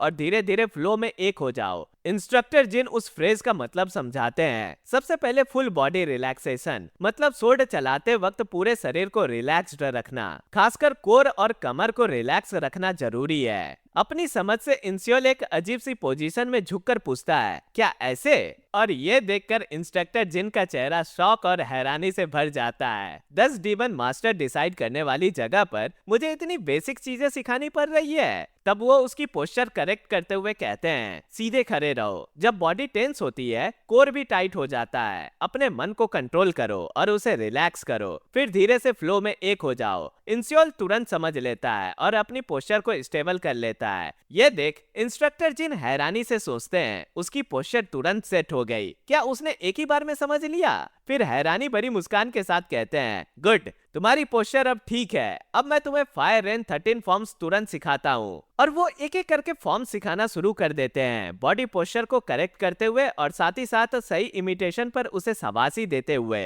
इंसियोल उन्हें मॉन्स्ट्रस स्पीड और अमेजिंग एक्यूरेसी के साथ सीख लेता है और उन्हें परफेक्टली परफॉर्म करता है। ये देख जिन सोचते हैं, जैसे मैंने सोचा था, ये लड़का सच में टैलेंटेड है। फिर इंस्ट्रक्टर जिन कहते हैं, अब इमेजिन करो तुम्हारे सामने एक एनिमी है और फायर रेन 13 फॉर्म्स यूज करो। तब इंसियोल क्वेश्चन करता है, क्या एक एनिमी? जिन जवाब देते हैं, हाँ, ये इंटरमीडिएट चैम्बर में जाने का एग्जाम है। इससे तुम्हारी बेसिक मूव्स में छुपी सोड इंटेंट को परखा जाता है। इस पर इंसियोल एग्जाम के बारे में सोचता है, मौका मेरी सोच से भी ज्यादा जल्दी आ गया, मुझे यही खुद को प्रूव करना होगा। और फिर वो तुरंत फाइटिंग स्टैंस ले लेता है और मनी मन सोचता है, एक एनिमी को इमेजिन करना जिसे मुझे हराना है। और फिर वो तुरंत एक सोड पकड़े हुए एनिमी को इमेजिन करता है, उसे इमेजिन कर अपनी सोड अनसित करता है और फायर रेन 13 फॉर्म्स की first technique Peerless world wind चलाता है। इंस्ट्रक्टर जिन हैरानी से देखते रह जाते हैं। देखते ही देखते इंसियोल फायर रेन 13 फॉर्म्स की third technique foggy drifting cloud use करता है। तब इंस्ट्रक्टर उसकी मूवमेंट्स को ऑब्जर्व करते हुए हैरानी से सोचते हैं, ये फायर रेन 13 फॉर्म्स है। स्मोकी ड्रिफ्टिंग क्लाउड आमतौर पे तो एक सॉफ्ट और फ्लोइंग सोड टेक्निक होती है। इसे तो बादलों की तरह बहते हुए धुंध की तरफ फैलते हुए चलाया जाना चाहिए, लेकिन जिस तरह ये लड़का इसे चला रहा है, ये अजीब तरीके से शार्प है। क्या ये जानबूझकर इस टेक्निक को बदल रहा है? जनरेशन से चली आ रही किसी सोड टेक्निक के बेसिक मूव्स को बदल देना, ये काम सिर्फ एक ग्रैंड मास्टर ही कर सकता है। और उसके ये बदले हुए सोड मूव्स इतने किलिंग इंटेंट से भरे हुए हैं, जैसे वो अपने मास्टर या पेरेंट्स के दुश्मन का सामना कर रहा हो। ये सोचना भी मुश्किल है। फायर एंड सोड की सोर्ट्समैनशिप, जो सोड पाथ में भी एक ऑर्थोडॉक्स रास्ता माना जाता है, उसे इस तरह बदल दिया जाए। आखिर उसने कैसी जिंदगी जी है? वही दूसरी तरफ इंसियोल भी सोच रहा होता है, स्ट्रेंज, मेरी उंगलियों की फ्लो अपने आप सोड पाथ्स को बदल रही है। क्या यह वाइल्ड बीस्ट पाथ का असर है? जितना ज्यादा मैं रेन 13 फॉर्म्स यूज कर रहा हूँ, उतनी ही वाइल्ड बीस्ट पाथ की सेंसेस तेज हो रही है। मैं दोनों को फ्यूज करना तो चाहता हूँ, लेकिन अगर ऐसा किया तो ये फायर रेन 13 फॉर्म से नहीं रहेंगी, एक बिल्कुल ही अलग सोर्ट्समैनशिप बन जाएगी। मुझे जल्दी से वापस ओरिजिनल सोड बेसिक्स पर लौटना होगा। तभी उसकी इमेजिनेशन में उस फेसलेस एनिमी की जगह एक फेमिलियर चेहरा आ जाता है। उस एनिमी की क्लियर प्रोजेक्शन आते ही वो मन ही मन कहता है, ये वही कमीना है जिसने मेरे ग्रैंडफादर को मारा था, और उसे देखकर फ्रीज हो जाता है। फिर दांत भेजकर वो फायर रेन 13 फॉर्म्स की 7th टेक्निक ओवरटर्निंग 4 सीज का इस्तेमाल करता है, लेकिन वो दंग रह जाता है क्योंकि उसका इमेजिनरी एनिमी उसके अटैक्स को आसानी से डॉज करते हुए बच रहा होता है। और ये होते देख वो सोचता है, वो तेज है, अब तक जितनी भी मैंने लड़ाई की है उनमें सबसे तेज। और फिर एनिमी अपनी सोड अनसित करता है और तुरंत ही इंसियोल पे अटैक कर देता है। उस स्लैश को अपनी तरफ आते देख इंसियोल परेशान होते हुए अपने दांतों को कस लेता है और फिर उसे डॉज कर मनी मन कहता है, मुझे इसे डॉज का मौका नहीं देना। अभी मेरे पास जो भी टेक्निक्स बची है, सारी टेक्निक्स एक साथ यूज करनी होंगी, सब कुछ झोंक दो। पर एनिमी उन अटैक्स को ब्लॉक और डॉज कर उस पर हंसता है, मानो उसे मॉक कर रहा हो, और फिर अपनी स्वॉर्ड को ऊपर उठा उस पर अटैक करता है। और एक ही पल में उसकी इमेजिनेशन में वो एनिमी उसके दोनों हाथों को काट देता है। ये सोच उसे रियलिटी चेक दे देती है। लड़ाई खत्म होती है और इंसियोल अपनी इमेजिनेशन से बाहर आता है। पूरी एनर्जी ड्रेन होने की वजह से वो जोर जोर से हाफ रहा होता है। उसके हाथ से सोड छूट जाती है। उसकी कंडीशन देख इंस्ट्रक्टर जिन मनी मन कहता है, तो आखिर में वो हार गया, लेकिन और फिर एक मुस्कान के साथ रिजल्ट अनाउंस करते हैं, तुम पास हो गए। इंस्योल कुछ समझ नहीं पाता।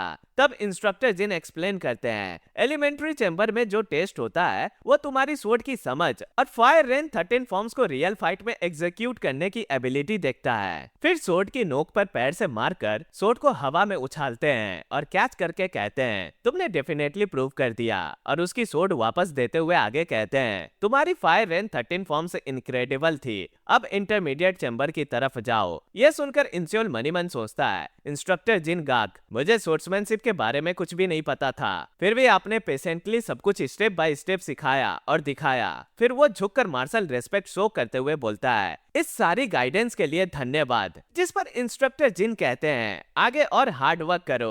और फिर उसे वार्न करते हुए आगे बोलते हैं, और तुम्हारी स्वॉर्ड इसमें स्पेशली स्ट्रॉन्ग किलिंग इंटेंट है, ध्यान रहे कि तुम इससे डिस्टर्ब ना हो जाओ। इंस्योल एक बार फिर झुककर उनका शुक्रिया अदा करता है। वही इंस्ट्रक्टर जिन उसे फेयरवेल करते हुए सोच रहे होते हैं, अब समझ आया, ये सच में वाइल्ड बिस्ट पाथ को सिर्फ 2 हफ्तों में सिखाया। शायद इसकी लर्निंग स्पीड इतनी तेज है, लेकिन वो एक्सपेक्टेड से काफी जल्दी इंटरमीडिएट चैम्बर की तरफ बढ़ रहा है। पहले मुझे डाउट था कि क्या वो इंटरमीडिएट चैम्बर तक पहुंच पाएगा, लेकिन अब मुझे पूरा यकीन हो गया है। इंटरमीडिएट चैम्बर के इंस्ट्रक्टर आखिर में बू इंस्योल से ऑब्सेस्ड हो जाएंगे। तभी सीन कट होता है। इंस्योल इंटरमीडिएट चैम्बर के डोर को ओपन करता है। सारी क्लासेस का ध्यान इस नए स्टूडेंट पर पड़ता है। इंटरमीडिएट क्लास के इंस्ट्रक्टर उसे देखकर कहते हैं, पता नहीं तुम कौन हो, लेकिन यहाँ के सारे स्पॉट्स फिल हो चुके हैं, तो निकल जाओ। और ये होते हैं fire and sword sect intermediate trial instructor Cheon Woon Gang. वो थोड़ी इरिटेशन के साथ कहते हैं, लगता है तुम मुश्किल से ही एलिमेंट्री चैम्बर पास कर पाए हो। फ्लावर रेन के 13 फॉर्म सीखने में ही तुम्हें कुछ 20 दिन से ज्यादा लग गए। इस टैलेंट के साथ यहाँ सीखकर सिर्फ अपना वक्त बर्बाद करोगे।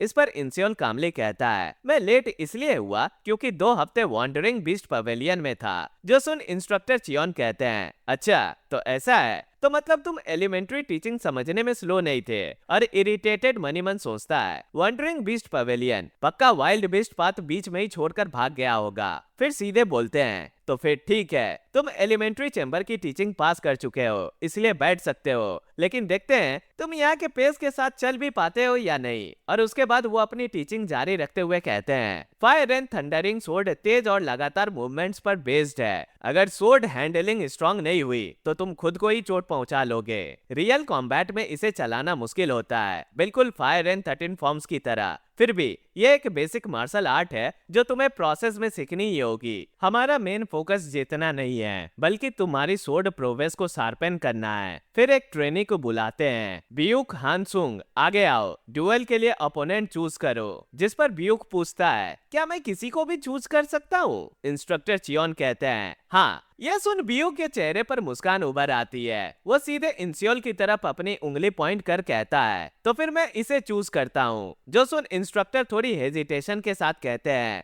लेकिन वो तो, पर बीच में बियुक बोल पड़ता है, आपने ही तो कहा था मैं किसी को भी चूज कर सकता हूँ। ये सुन इंस्ट्रक्टर चियोन उसे मनी मन कोसते हैं, ये बेवकूफ। फिर थोड़ा गुस्से के साथ कहते हैं, क्या मतलब, अभी अभी एलिमेंट्री फिनिश किए हुए लड़के से क्या टेस्ट करोगे? किसी दूसरे ओपोनेंट को चूज करो। पर तभी इंस्योल बोलता है, मुझे कोई प्रॉब्लम नहीं। ये सुन इंस्ट्रक्टर चियोन हैरान रह जाते हैं। तब इंस्योल खड़े होते हुए आगे कहता है, मैं डुएल करूंगा। एलिमेंट्री ट्रायल के इंस्ट्रक्टर जिन गाक से मैंने स्वॉर्ड चलाना सीखा है। अगर मैं दूसरों के अगेंस्ट अपनी स्वॉर्ड टेस्ट करूंगा तो शायद मैं और भी जल्दी सीख पाऊंगा। इंस्ट्रक्टर चियोन कुछ पल के लिए चुप रह जाते हैं। फिर थोड़ी इरिटेशन के साथ मनी मन कहते हैं, तो ये अपनी आधी अधूरी एलिमेंट्री चैम्बर की स्किल के सहारे बस अपना ईगो बचाने की कोशिश कर रहा है। फिर वो एक गहरी सांस छोड़ते हैं और कहते हैं, ठीक है, अपनी एबिलिटीज को पहचानना भी एक मार्शल आर्टिस्ट की स्किल होती है। उम्मीद है तुम एडवांस्ड चैम्बर तक पहुंचने के लायक हो। दूसरी तरफ बियुक मुस्कुराते हुए मनी मन सोचता है, क्या किस्मत है, इतने जीनियसेस के बीच नोटिस होना मुश्किल था। लेकिन अगर मैं इसे यहीं खत्म कर दूं तो मेरी पोजीशन सॉलिड हो जाएगी। ड्यूएल के लिए दोनों आमने सामने आ जाते हैं, एक दूसरे को ग्रीट करते हैं। बियुक मॉकिंग स्माइल के साथ कहता है, हिम्मत तो है तुम्हें, लेकिन मुरिम में जिंदा रहने के लिए सिर्फ हिम्मत काफी नहीं होती। तभी इंस्ट्रक्टर कमांड देते हैं, हैं, शुरू करो। कमांड मिलते ही ब्यूक तेजी से चार्ज करता है और एक तेज हॉरिजॉन्टल स्ट्राइक करता है, लेकिन इंसियोल तुरंत नीचे झुककर आसानी से डॉज कर लेता है। ब्यूक तुरंत नेक्स्ट अटैक करते हुए टॉन्ट करता है, बुरा नहीं था, और इस बार वर्टिकल स्ट्राइक करता है। इंसियोल कामली अपनी सोर्ड से ब्लॉक करता है। सोर्ड क्लैश होते ही ब्यूक महसूस करता है, यह एहसास तलवारों के टकराते ही समझ आ गया, हाँ ये सच में एक बिगिनर है। और फिर हंसते हुए चिल्लाता है, बेवकूफ, अब मैं तुम्हें दिखाता हूँ फायर एंड थंडरिंग सोर्ड। वो रैपिड मल्टीपल स्ट्राइक्स करना शुरू कर देता है, लेकिन धीरे धीरे उसकी हंसी शॉक में बदलने लगती है, क्योंकि इंसियोल हर स्ट्राइक को अपनी बीस्ट लाइक रिफ्लेक्सेस से डॉज कर रहा होता है। ब्यूक घबराते हुए मनी मन कहता है, यह लड़का हर एक स्ट्राइक को डॉज कर रहा है। उसकी कॉन्फिडेंट स्माइल गायब हो चुकी होती है। यह देख इंस्ट्रक्टर चियोन मनी मन सोचते हैं, ब्यूक हानसुंग सोर्ड चलाने में उतना स्किल्ड नहीं है। उनकी नजर फिर इंसियोल पर टिक जाती है, लेकिन वो लड़का वो स्पीड से डॉज नहीं कर रहा, जैसे हर मूव को पहले से प्रिडिक्ट कर रहा हो। कहीं उसने सच में वाइल्ड बीस्ट पाथ तो सीख नहीं ली। हालांकि wild beast path wandering beast pavilion की एलिमेंट्री मार्शल आर्ट है, लेकिन इसे सीखना और कंट्रोल करना बहुत मुश्किल होता है। सिर्फ सबसे एक्सपीरियंस्ड मार्शल मास्टर ही इसे सक्सेसफुली सीख पाते हैं, चाहे वो हेवेंस का गिफ्टेड जीनियस ही क्यों ना हो। 2 हफ्तों में इसे सीख लेना नामुमकिन लगता है। तभी इंस्ट्रक्टर चियोन जोर से पांव पटकते हैं और कहते हैं, सिर्फ डॉज करने से जज करना मुश्किल है। ये ड्यूएल तुम्हारी रिफ्लेक्सेस टेस्ट करने के लिए नहीं, तुम्हारी सोर्ड स्किल टेस्ट करने के लिए है। यह सुन इंसियोल रुकता है और पूरे ड्यूएल में पहली बार डिफेंस छोड़कर ऑफेंसिव अप्रोच लेता है। वो ब्यूक पर अटैक करता है। बाकी ट्रेनीज हैरान होकर बोल पड़ते हैं, ये तो फायर एंड 13 फॉर्म्स है। ब्यूक साइड हटकर अटैक डॉज करता है और हल्की सी हंसी के साथ कहता है,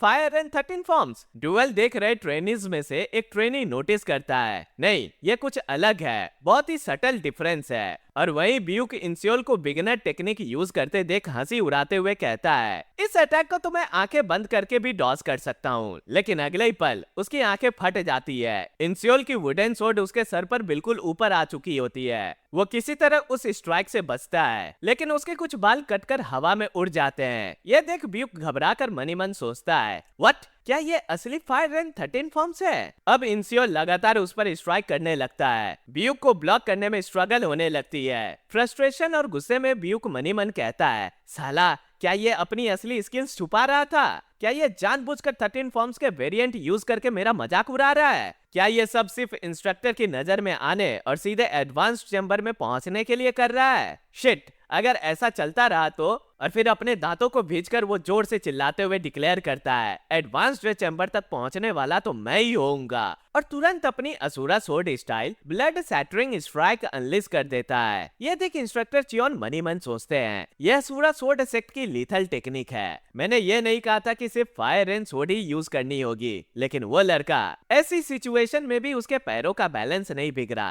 कहीं उसने सच में वाइल्ड बीस्ट पाथ तो नहीं सीख लिया? उधर ब्यूक पेशेंस खोकर चिल्लाता है, तू अच्छा डॉज करता है शैतान, लेकिन अब तेरा खेल खत्म। ये देख इंस्ट्रक्टर का चेहरा एकदम सख्त हो जाता है, क्योंकि ब्यूक ने अचानक अपनी technique bloody wind wording moon चला दी होती है। इंसियोल तुरंत रिएक्ट करता है, दोनों सोर्ड्स टकराती है। सारे ट्रेनीज और इंस्ट्रक्टर सांस रोककर ये नजारा देखते हैं। अगले ही पल इंसियोल फायर एंड 13 फॉर्म की final technique 13th form infinite and boundless use करता है। एक ही स्ट्राइक और सब खत्म। ब्यूक सीधे हिट होता है और खून की उल्टी कर जमीन पर बेहोश जा गिरता है। इंसियोल चुपचाप अपने गिर चुके ओपोनेंट की तरफ देखता है। चारों तरफ सन्नाटा छा जाता है। बाकी ट्रेनीज शॉक में देखते हैं और धीरे से फुसफुसाते हैं, ये मर गया क्या? इंसियोल शांति से अपनी सोर्ड उठाकर सोर्ड रैक में रख देता है। उधर इंस्ट्रक्टर चियोन वुन गैंग बियोक की बॉडी के पास जाकर उसकी कंडीशन चेक करते हैं और मनी मन कहते हैं, ये तो मर चुका है, वाइटल स्पॉट पर बिल्कुल प्रिसाइज स्ट्राइक लगा है।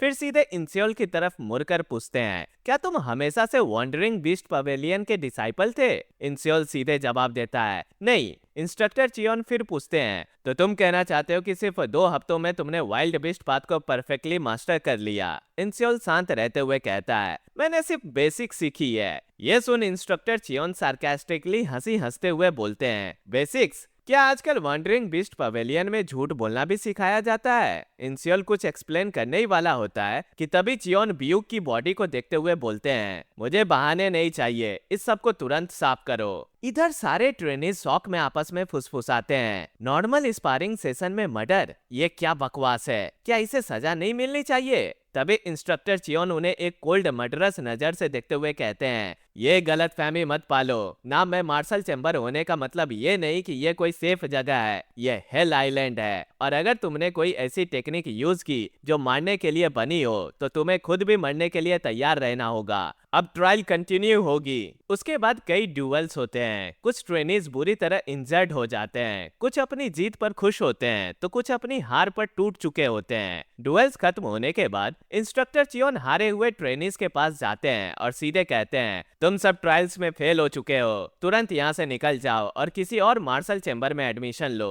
ये सुन उनमें से एक ट्रेनी प्रोटेस्ट करता है, वो तो सिर्फ एक ही टेस्ट था, क्या हमें एक और मौका नहीं मिल सकता? इंस्ट्रक्टर चियोन ठंडे और साफ शब्दों में कहते हैं, नहीं, शायद तुम शुरुआती ट्रायल्स इसलिए पास कर गए क्योंकि तुम फिजिकली फिट हो, लेकिन फायर एंड स्वॉर्ड सीखने के लिए सिर्फ बॉडी नहीं, पोटेंशियल, टैलेंट और अपनी लिमिट्स तोड़ने के लिए खून पसीना भी चाहिए। तुम फेल हुए हो क्योंकि तुम में वो क्वालिटीज नहीं है, अब यहाँ से निकल जाओ। और ये सुन सब फेल्ड ट्रेनीज चुपचाप बाहर चले जाते हैं। हॉल में अब सिर्फ इंस्ट्रक्टर चियोन और इंसियोल रह जाते हैं क्योंकि पास्ड ट्रेनीज एडवांस चैम्बर की तरफ जा चुके होते हैं। इंस्ट्रक्टर चियोन उसे वहाँ अकेला खड़ा देख पूछते हैं, तुम क्यों नहीं जा रहे? इंसियोल कामली बोलता है, क्या मुझे भी यहाँ से जाना होगा? इस पर इंस्ट्रक्टर कहते हैं, हाँ, तुमने डुएल जीता और ट्रायल पास किया, इसलिए अब सीधा एडवांस ट्रायल की तरफ बढ़ो। इंसियोल सीधे कहता है, अगर मुझे आगे बढ़ना है तो मैं यहीं रहना पसंद करूंगा। इंस्ट्रक्टर थोड़ा हैरान होते हैं, ये क्या बात हुई, ऐसा क्यों? इंसियोल जवाब देता है, अब तक मैंने सिर्फ फायर एंड 13 फॉर्म्स ही सीखी है, इंटरमीडिएट चैम्बर में तो मैंने अभी तक कुछ सीखा भी नहीं।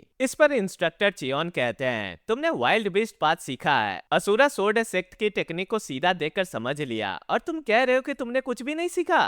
इंसियोल बिना झिझक कहता है, हाँ। इंस्ट्रक्टर थोड़ा कंफ्यूज्ड होकर बोलते हैं? फिर सीधा कहते हैं, तो फिर ठीक है, मैं तुम्हें फायर एंड 13 फॉर्म्स के बाद आने वाली टेक्निक सिखाऊंगा, फायर एंड थंडरिंग सोर्ड। लेकिन तुरंत उनकी आवाज कोल्ड और खतरनाक हो जाती है। लेकिन मुझे वो लोग पसंद नहीं है जो इंप्रेशन जमाने के लिए छोटे मोटे ट्रिक्स खेलते हैं। अगर मैंने देखा कि तुमने फायर एंड 13 फॉर्म्स के अलावा कोई और सोर्ड टेक्निक यूज की तो मैं तुम्हारा सर काट दूंगा। और फिर इंस्ट्रक्टर चियोन वुनगैंग उसकी ट्रेनिंग शुरू कर देते हैं। तभी सीन शिफ्ट होता है 4 दिन बाद। इंस्ट्रक्टर चियोन का चेहरा फ्लैट और थोड़ा कंफ्यूज्ड सा हो जाता है इंसियोल को ट्रेन करते देख। वो इंसियोल को प्रैक्टिस करते देख मनी मन सोचते हैं, इस लड़के को मैंने पिछले 4 दिनों में हर एंगल से चेक कर लिया, लेकिन सोर्ड टेक्निक के मामले में इसके पास बिल्कुल भी फंडामेंटल्स ही नहीं है। ये सच में अभी अभी सोर्ड सीखना शुरू किया हुआ लड़का है, लेकिन इसकी डिटर्मिनेशन और कंसंट्रेशन कमाल की है, जैसे अगर मार्शल आर्ट नहीं सीख पाया तो मर ही जाएगा। हल्की सी मुस्कान के साथ वो मनी मन आगे कहते हैं, अब समझ आया कैसे इसने सिर्फ 2 हफ्तों में वाइल्ड बीस्ट पाथ को मास्टर कर लिया। इंसियोल fire and thundering sword extreme lightning की प्रैक्टिस कर रहा होता है। तभी इंस्ट्रक्टर चियोन कहते हैं, बस अब रुक जाओ। इंसियोल थोड़ा हैरान होता है। तब इंस्ट्रक्टर कामली बोलते हैं, लगता है तुम फायर एंड थंडरिंग सोर्ड के प्रिंसिपल को समझ चुके हो। इंसियोल अपनी ट्रेनिंग से अभी भी सेटिस्फाइड नहीं होता, वो कुछ कहने ही वाला होता है कि तभी इंस्ट्रक्टर समझाते हैं, फायर एंड थंडरिंग सोर्ड एक ऐसी टेक्निक है जो बॉडी को रैपिडली ट्विस्ट करते हुए मूव्स को सीरियलाइज करती है। हर मूव में तुम सोर्ड को अपने इर्द गिर्द घुमाते हो। सच कहूं तो रियल बैटल में ये उतनी प्रैक्टिकल नहीं होती, उनकी नजर इंटेंस हो जाती है, लेकिन तुम हर टेक्निक को रियल बैटल के लिए यूज करने की कोशिश कर रहे हो, जैसे तुम किसी को मारना चाहते हो। तब इंसियोल सीधे पूछता है, क्या सोर्ड टेक्निक्स का पर्पज वही नहीं होता? जिस पर इंस्ट्रक्टर कहते हैं, डिमोनिक मार्शल आर्ट के लिए मर्डरस इंटेंट जरूरी होती है, लेकिन अगर मार्शल प्रोवेस के हायर रियाल्म तक पहुंचना है तब fire and sword killing aspect को छोड़ देता है। और फिर अपनी उंगली इंसियोल के माथे पर पॉइंट कर कहते हैं, तुम्हारे दिमाग में जो मर्डरस इंटेंट है, अगर तुमने उसे नहीं छोड़ा तो तुम ऐसी मार्शल आर्ट बना दोगे जो तुम्हें ही नुकसान पहुंचाएगी। ये सुनते ही इंसियोल को इंस्ट्रक्टर जिनगाक की बात याद आती है और मनी मन सोचता है, ये भी वही कह रहे हैं जो इंस्ट्रक्टर जिनगाक ने मुझे कही थी। इंस्ट्रक्टर चियोन आगे कहते हैं, पास्ट में नहीं, अभी भी मैंने भी अपने दिल में मर्डरस इंटेंट को बसा कर ही जिया है। जो भी मेरे रास्ते में आया मैंने उसे बिना झिझक काट गिराया, लेकिन उसके बदले में मैंने अपनी इज्जत और अपना गर्व दोनों खो दिए और मेरी मार्शल प्रोग्रेस भी धीरे धीरे गिरती चली गई। उनकी आवाज भारी हो जाती है। तुम्हें शायद लगे कि ये किलिंग टेक्निक्स तुम्हें एक और ऊंचे रियाल्म तक ले जाएगी, लेकिन असल में ये सोर्समैनशिप के इस अनंत सफर में खड़ी एक बड़ी रुकावट से ज्यादा कुछ नहीं होती। फिर सीधे एडवाइस देते हैं, अपने मर्डरस इंटेंट को छोड़ दो। ये सुन इंसियोल को अपने ग्रैंडफादर की कई बात याद आती है। बचपन में एक बार ग्रैंडफादर ने कहा था, सियोल, जो लोग सोर्ड चलाते हैं उनका पास्ट अक्सर डेस्पेयर और मिसफॉर्चून से भरा होता है, इसलिए मूरिम के लोग अपने पास्ट के बारे में बात करना पसंद नहीं करते। याद से बाहर आते ही इंसियोल सीधे पूछता है, आप मुझे ये सब क्यों बता रहे हैं? इस पर इंस्ट्रक्टर चियोन कामली कहते हैं, मैंने कहा ना, मैं भी कभी अपने दिल में खून का इरादा लिए जीता था। और फिर वो उससे उसका नाम पूछते हैं। इंसियोल सीधे जवाब देता है, बू इंसियोल। तब इंस्ट्रक्टर कहते हैं, तो तुम वही लड़के हो जो सेकेंड ट्रायल में बचे थे, जिसका जिक्र जिनगैक ने किया था। तुम्हारी सबसे बड़ी प्रॉब्लम पता है क्या है? इंसियोल तुरंत पूछता है, क्या? इंस्ट्रक्टर समझाते हैं, तुम्हारे पास मार्शल आर्ट्स के बेसिक ही नहीं है। तुम्हारे कंपेटिटर्स बचपन से ही मार्शल आर्ट सीखते आए हैं। अगर तुम इस हाल में एडवांस चैम्बर में जाकर फायर रेन स्वॉर्ड सीखना शुरू करोगे तो ये गैप और बढ़ता ही चला जाएगा। इसलिए तुम्हें सबसे पहले बेसिक मार्शल आर्ट को जल्दी से मास्टर करना होगा, ताकि फायर रेन स्वॉर्ड के लिए एक मजबूत फाउंडेशन तैयार हो सके। और फिर थोड़ा रुक कर कहते हैं, आज से मैं तुम्हें unrivalled lightning and thunder art सिखाऊंगा। ये टेक्निक मैंने खुद क्रिएट की थी। फिर अपने हाथ को दिखाते हुए कहते हैं, इस टेक्निक को मास्टर करने की कोशिश में मैंने अपनी उंगलियों के नर्व एंडिंग डिस्ट्रॉय कर दी है। ये टेक्निक इतनी खतरनाक है, और अगर जरा से भी गलती हुई तो तुम अपने पूरे बाजू का कंट्रोल खो सकते हो। एडवांस चैम्बर तक पहुंचने के बजाय एक क्रिपल बनकर रह जाओगे। क्या तुम इसके लिए तैयार हो? इंसियोल मनी मन सोचता है, मेरे हाथ, बदले के लिए तो मैं अपनी आत्मा का भी सौदा कर सकता हूँ। और फिर फुल डिटर्मिनेशन के साथ मार्शल रेस्पेक्ट शो करते हुए कहता है, थैंक यू। तो कैसे लगे ये चैप्टर्स? अपने थॉट्स कमेंट्स में ज़रूर शेयर करें। अगर वीडियो पसंद आया हो तो लाइक, शेयर और चैनल को सब्सक्राइब करना ना भूलें। तो मिलते हैं नेक्स्ट एपिसोड में। तब तक के लिए सायोनारा।